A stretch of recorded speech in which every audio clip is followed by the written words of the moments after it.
ধামরাই সরকারি কলেজ কর্তৃক আয়োজিত অনলাইন ক্লাসে উচ্চ মাধ্যমিক শ্রেণীর শিক্ষার্থীদের স্বাগত জানাচ্ছি। আশা করছি তোমরা সবাই ভালো আছো। আজকে আমাদের আলোচ্য বিষয় মহানবী সাল্লাল্লাহু আলাইহি সাল্লামের চারিত্রিক গুণাবলী ও কৃতিত্ব। আলোচনায় আছে আমি শামসুন নাহার বেগম, সহযোগী অধ্যাপক, ইসলামের ইতিহাস ও সংস্কৃতি বিভাগ, ধামরাই সরকারি কলেজ, ঢাকা। তো চারিত্রিক গুণাবলী কি কি ছিল মহানবী সাল্লাল্লাহু আলাইহি সাল্লামের, সেটা জানতে হলে আমাদের কিছু পয়েন্ট আগে জানতে হবে। পয়েন্টগুলো কি কি? যে 1 নম্বর পয়েন্ট হলো সর্বশেষ এবং সর্বশ্রেষ্ঠ নবী। 2 নম্বর পয়েন্ট আল্লাহর উপর অবিচল বিশ্বাস। আগে আমরা পয়েন্টগুলো বলি, পরে আমরা আলোচনায় যাচ্ছি বা বিস্তারিত আলোচনায়। 3 নম্বর আত্মপ্রত্যয়, ধৈর্য ও সহিষ্ণুতা। 4 নম্বর পয়েন্ট সততা ও সত্যবাদিতা। 5 নম্বর পয়েন্ট বদান্যতা ও নম্রতা। 6 নম্বর পয়েন্ট ক্ষমার প্রতীক। 7 নম্বর পয়েন্ট সরল ও অনাড়ম্বর জীবন। 8 নম্বর শ্রমের মর্যাদা। আর 9 নম্বরে হলো নির্যাতিত মানবতার ত্রাণকর্তা। তো আমরা পয়েন্টগুলো বললাম, এখন আমরা বিস্তারিত আলোচনা করছি। সর্বশেষ ও সর্বশ্রেষ্ঠ নবী। আল্লাহর প্রেরিত পুরুষদের মধ্যে সর্বশেষ ছিলেন হযরত মুহাম্মদ সাল্লাল্লাহু আলাইহি ওয়াসাল্লাম। এ কারণে তাকে নবুয়তের সিলমোহরও বলা হয়। তিনি কেবল সর্বশেষ নবী নন, সর্বশ্রেষ্ঠ নবীও ছিলেন। তো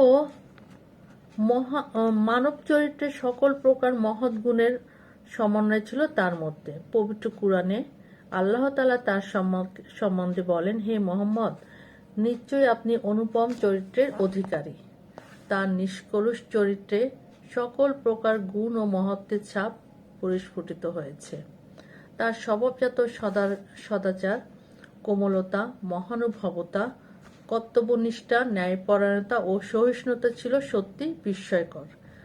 তিনি ছিলেন একাধারে শিশুদের খেলার সাথী, স্নেহবৎসল পিতা, প্রেমময় স্বামী, বিশ্বস্ত ব্যবসায়ী, রিক্তের বন্ধু, সত্যের দিশারি, ন্যায়পরায়ণ বিচারক, দক্ষ সমরকুশলী ও চিন্তাশীল দার্শনিক।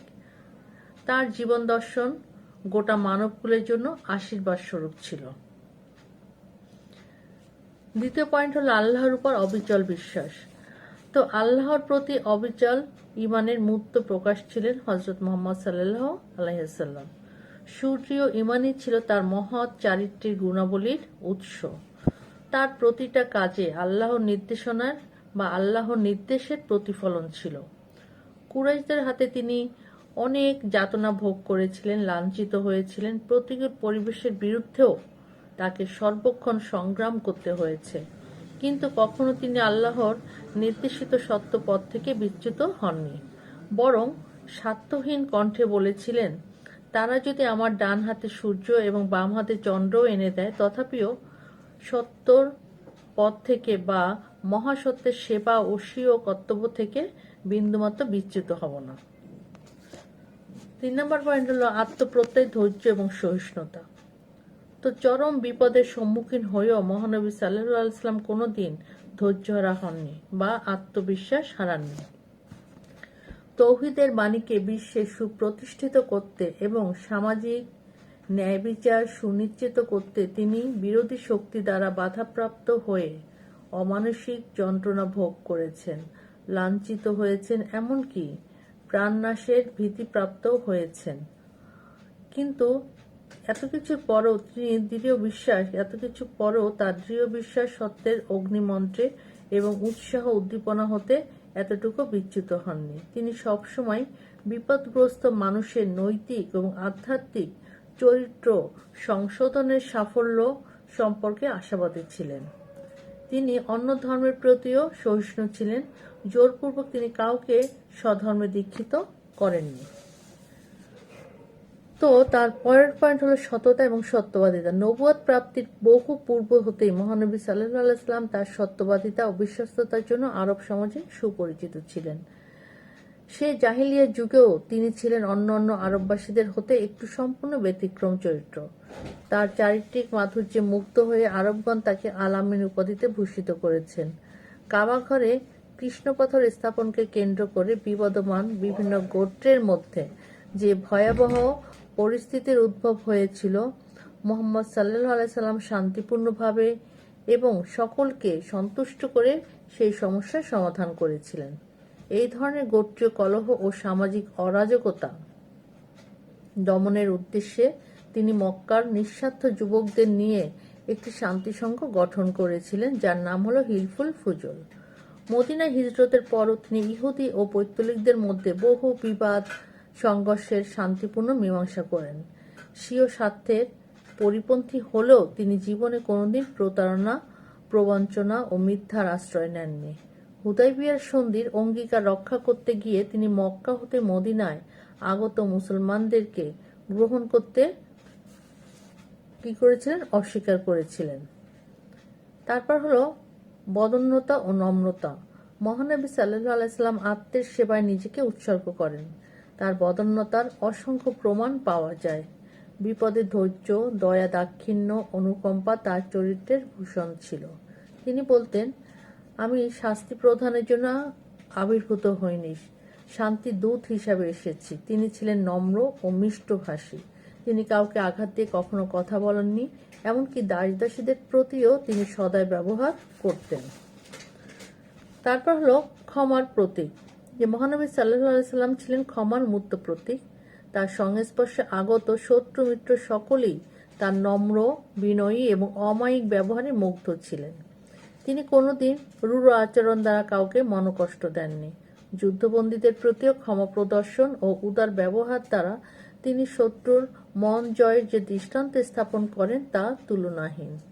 স্বীয় ঘাতককেও তিনি ক্ষমা প্রদর্শনে কখনো দ্বিধা করেননি। মক্কা ও তায়েব বিজয়ের সময় তিনি যে ক্ষমার আদর্শ প্রদর্শন করেন তা পৃথিবীর ইতিহাসে বিরল ছিল। ঐতিহাসিক উইলিয়াম মুরের মতে, যে মক্কাবাসীরা এতদিন ধরে মহানবী সাল্লাল্লাহু আলাইহি সাল্লামকে ঘৃণা ভরে পরিত্যাগ করেছিল, তাদের প্রতি তার এই উদার ব্যবহারই সত্যি প্রশংসনীয়।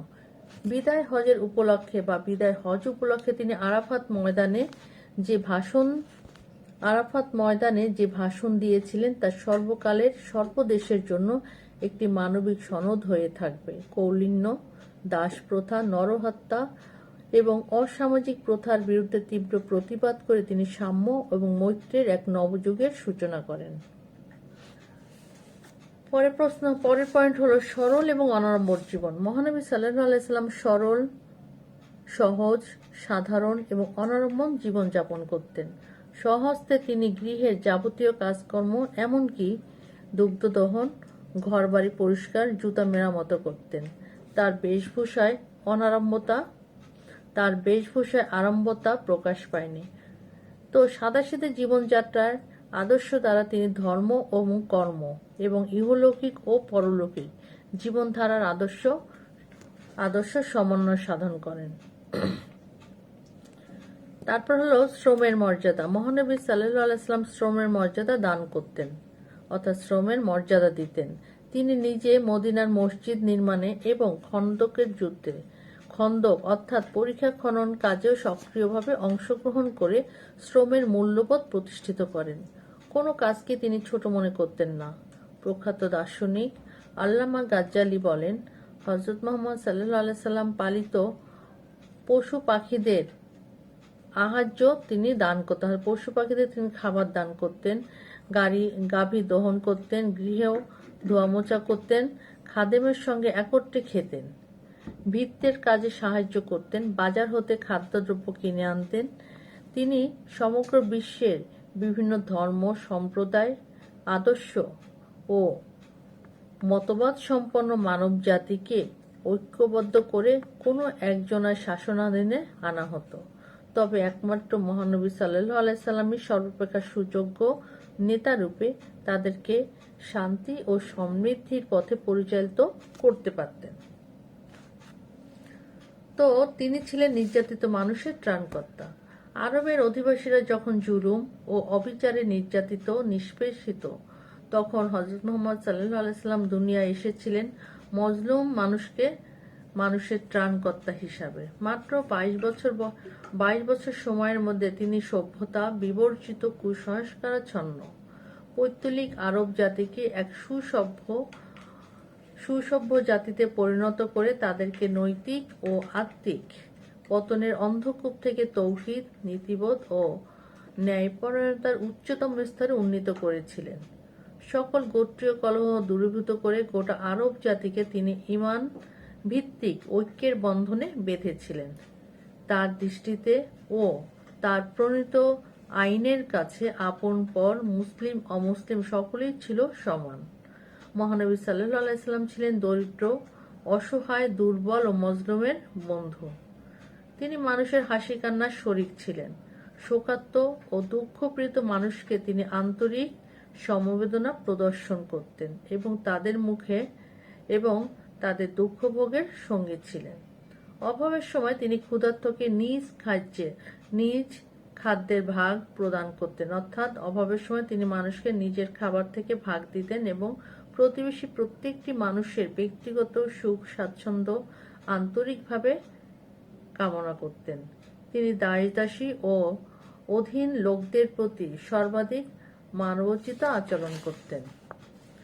তো কুসংস্কারাচ্ছন্ন, পাপাসক্ত ও ব্যভিচারে লিপ্ত আরববাসীকে সত্যপথে পরিচালিত করে পৃথিবীর ইতিহাসে একটি সুসংঘবদ্ধ দিঘিজয়ী জাতিতে পরিণত করাই মহানবী সাল্লাল্লাহু আলাইহি সাল্লামের কৃতিত্ব। তো তার জীবন দর্শন সারা সর্বদেশে, সর্বযুগের সর্বকালের মানুষের নিকট ছিল গ্রহণযোগ্য। তার সীমাহীন প্রতিভা ছিল শুধু আরববাসীদের স্থানীয় কার্যাবলীতেই প্রতিফলিত হয়নি, বহির্বিশ্বেও এবং আন্তর্জাতিক সমস্যাদের ক্ষেত্রেও সমভাবে প্রযোজ্য ছিল। স্বীয় চরিত্রের মাধুর্য ও তুলনাহীন কীর্তিকলাপের জন্য তিনি ছিলেন বিশ্বের অনন্ত কল্যাণ, মানবজাতির পরম আদর্শ ও স্রষ্টার শ্রেষ্ঠ সৃষ্টি।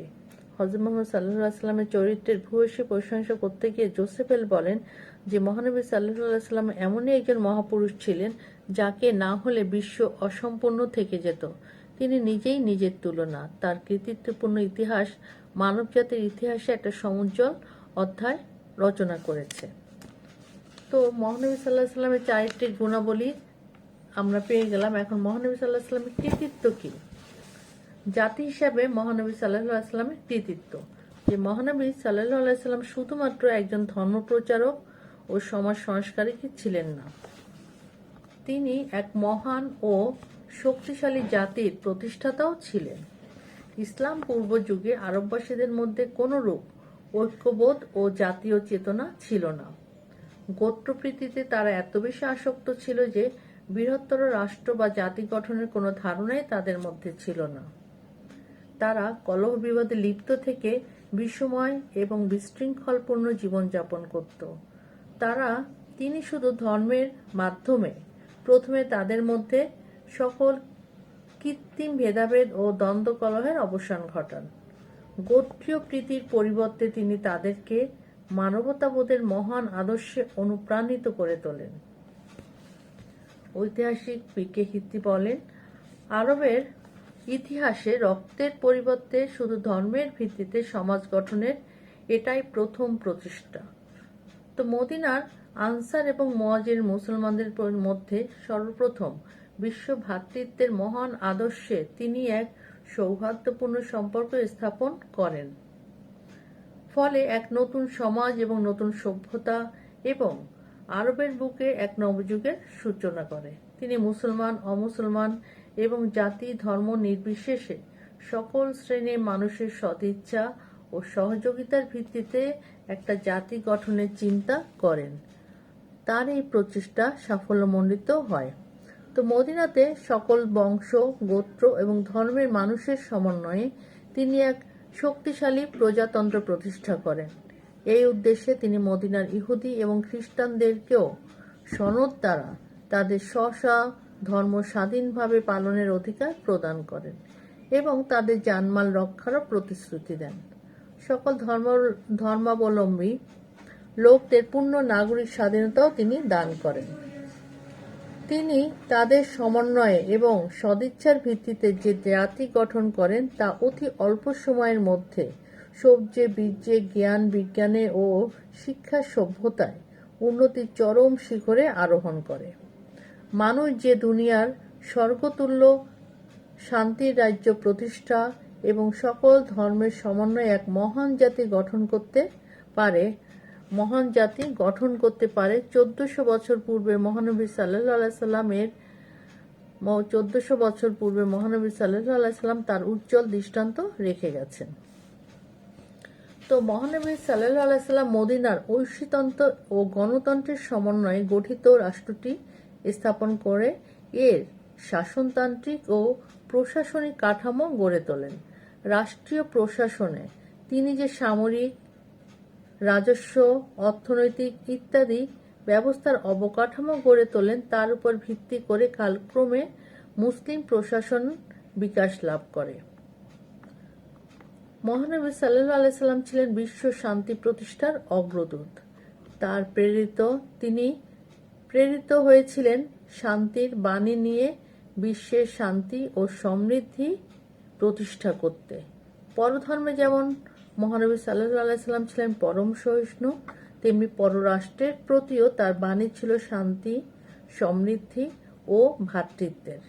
বিশ্বের সকল রাষ্ট্রের সাথে শান্তি ও সমৃদ্ধি স্থাপনের উদ্দেশ্যেই তিনি বিভিন্ন রাজদরবারে দূত প্রেরণ করেন। শান্তিপূর্ণ সহ অবস্থানও পারস্পরিক সৌহার্দ্যের নীতিতে মহানবী সাল্লাল্লাহু আলাইহি সাল্লাম আস্থাবান ছিলেন। এই নীতিতে উদ্বুদ্ধ হয়ে তিনি আন্তঃসাম্প্রদায়িক বিবাহকে স্বীকৃতি দেন। তিনি মানুষে মানুষে ভেদাভেদ পছন্দ করতেন না। তো ঐতিহাসিক খোদাবক্ত বলেছিলেন যে আরবের গোত্রভিত্তিক সমাজের বিনাশ ও ইসলামের ভ্রাতৃত্ব স্থাপনই মহানবী সাল্লাল্লাহু আলাইহি সাল্লামের শিক্ষার প্রত্যক্ষ ফল ছিল। শুধু তিনি গোত্রভিত্তিক সমাজের বিনাশ সাধন করেননি, তিনি দেশের মধ্যে বসবাসকারী সকল শ্রেণীর লোককে একাত্মবোধে অনুপ্রাণিত করে এক মহান আদর্শ, উদ্দেশ্য ও গন্তব্যের পথে পরিচালিত করেন। এরূপে ঈমান এবং জাতীয়তাবোধে উদ্বুদ্ধ হয়ে আরববাসী মহানবীর বলিষ্ঠ নেতৃত্বে একটি শক্তিশালী রাষ্ট্র গঠন করেন এবং এই সম্পর্কে পি.কে. হিত্তি বলেন, মদিনার ধর্মভিত্তিক সমাজ হতে উত্তরকালে বিশাল ইসলামী সাম্রাজ্য গড়ে ওঠে। এক কথায় বলতে গেলে বিবদমান গোত্র ও সম্প্রদায় সমূহের মধ্যে বন্ধুত্বপূর্ণ পুনর্মিলন সাধন করে মহানবী সাল্লাল্লাহু আলাইহি সাল্লাম আরব ভূমিকে এক উন্নত প্রগতিশীল দেশে পরিণত করেন। বিশ্বনবী আজীবন পৌত্তলিকতার অবসানকল্পে সংগ্রাম করেন, কিন্তু তবুও তিনি তার অনুসারীগণকে প্রতিমা পূজক জাতিকে ঘৃণা করতে নিষেধ করেছেন। অর্থাৎ যারা মহানবীকে অনুসরণ করেন তাদেরকে তিনি, যারা প্রতিমা পূজা করে তাদেরকে ঘৃণা করতে নিষেধ করেন এবং এখানেই তার চরিত্রের কৃতিত্ব। তিনি পূর্ণ গণতন্ত্রে বিশ্বাসী ছিলেন বলে তা সম্ভব ছিল। তো বিশ্ব গণতন্ত্রের তিনি বীজ বপন করেন সর্বপ্রথম। এ সমস্ত কারণে তাকে পৃথিবীর সর্বশ্রেষ্ঠ মানব এবং সর্বশ্রেষ্ঠ বিপ্লবীও বলা হয়। মহানবী সাল্লাল্লাহু আলাইহি সাল্লামের কৃতিত্ব সম্পর্কে অধ্যাপক হিত্তি চমৎকার মন্তব্য করেছেন। তিনি বলেন, মরণশীল জীবনের অতি স্বল্প পরিসরে মহানবী সাল্লাল্লাহু আলাইহি সাল্লাম অনৈক্য জর্জরিত অনমনীয় এক জনগোষ্ঠীকে এমন এক দেশে এক ঐক্যবদ্ধ ও সুশৃঙ্খল জাতিতে পরিণত করেন যা ইতিপূর্বে ছিল শুধুমাত্র একটা ভৌগোলিক সংজ্ঞা। পরিশেষে আমরা বলতে পারি যে আল্লাহর উপরে মহানবী সাল্লাল্লাহু আলাইহি সাল্লামের অসীম বিশ্বাস এবং সততা, আত্মবিশ্বাস, অধ্যবসায়, দূরদর্শিতা, উদার নীতি ছিল বলেই তিনি তার উপর অর্পিত কাজ তার জীবন দশায় সুসম্পন্ন করে গেছেন। সেই জন্য ঐতিহাসিক আমির আলী বলেন, একটি কাজ চমৎকার এবং বিশ্বস্ততার সাথে সম্পন্ন করার শ্রেষ্ঠ প্রমাণই হচ্ছে তার জীবন। যুগে যুগে আল্লাহ পাক বিশ্ব মানবকে হেদায়েত করার জন্য সর্বমোট 1,24,000 নবী দুনিয়ায় পাঠিয়েছিলেন। তাদের মধ্যে সর্বশেষ নবী হযরত মুহাম্মদ সাল্লাল্লাহু আলাইহি সাল্লাম পূর্ণ সফলতা অর্জন করতে পেরেছিলেন। কাজেই তিনি সর্বশেষ হয়েও সর্বশ্রেষ্ঠ নবী হিসাবে পরিগণিত হয়েছেন।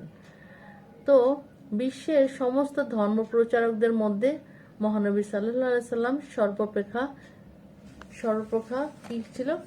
কৃতি ছিলেন। অর্থাৎ মহানবী সাল্লাল্লাহু আলাইহি সাল্লামের কৃতিত্ব ছিল সর্বাপেক্ষা। তিনি কৃতিত্বের দাবিদার। তো মহানবী সাল্লাল্লাহু আলাইহি সাল্লামের চারিত্রিক গুণাবলী এবং কৃতিত্ব সম্পর্কে আমরা আজকে আলোচনা করলাম। তোমরা পয়েন্ট করে করে লিখবা। পয়েন্ট করে করে লিখলে হবে কি জিনিসটা সুন্দর হবে, এবং পয়েন্ট করে লিখলে এটার মানও বেড়ে যাবে। তো আজকে আমরা আমাদের ক্লাস এখানে শেষ করছি। তো আমাদের যে সিলেবাসের মধ্যে প্রথম পত্রের দ্বিতীয় যে অধ্যায় ছিল, সেই দ্বিতীয় অধ্যায়ে আমার মহানবী সাল্লাল্লাহু আলাইহি সাল্লামের জীবনী নিয়ে যে আমার যে চ্যাপ্টারটা ছিল, সেই চ্যাপ্টারটার আজকেই হলো শেষ ক্লাস। এখন এরপরে আমরা আবার কি করব, প্রথম দিক থেকে আমরা আবার রিভিশন দেওয়া শুরু করব। তোমরা ক্লাস আজকের এই যে মহানবী সাল্লাল্লাহু আলাইহি সাল্লামের চারিত্রিক গুণাবলী এবং কৃতিত্ব আমরা আলোচনা